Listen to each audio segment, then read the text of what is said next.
Court கேஸ்ன்னு போய் அலைய போறது இல்லை ஆண்டவரே. ஆமென். நீங்க எனக்கு பலன் கொடுக்குறீங்க. ஹல்லேலூயா.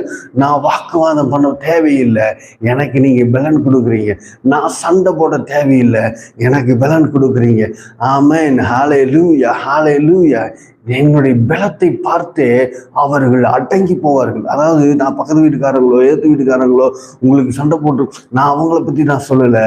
தேவன் யார் யாரெல்லாம் பகைஞர்களா இருக்கிறாங்க, தேவன் யார் யாரெல்லாம் பழிகாரங்களா இருக்கிறாங்கன்னு அவர் தீர்மானித்து வைத்திருக்கிறாரோ அவர்களை அடக்கி போடுறதுக்கு தேவன் உங்களை யூஸ் பண்ணுவார். ஆமென். ஹல்லேலூயா. உங்களுக்கு பலனை தருவார். அதாவது உதாரணத்துக்கு சொல்லணும்னா, வியாதி இருக்கு, வியாதியை அடக்கி போட உங்களுக்கு பலன் தருவார். ஆமென். ஹல்லேலூயா, ஹல்லேலூயா, ஹல்லேலூயா. Thank you Jesus. குடும்பங்கள்ல குழப்பங்கள் இருக்கு, அதுவே பகையா இருக்குது. இதை அடக்கி போட, பகையை அடக்கி போட, குழப்பங்களை அடக்கி போட தேவன் உங்களுக்கு பலன் தருவார். ஆமென்.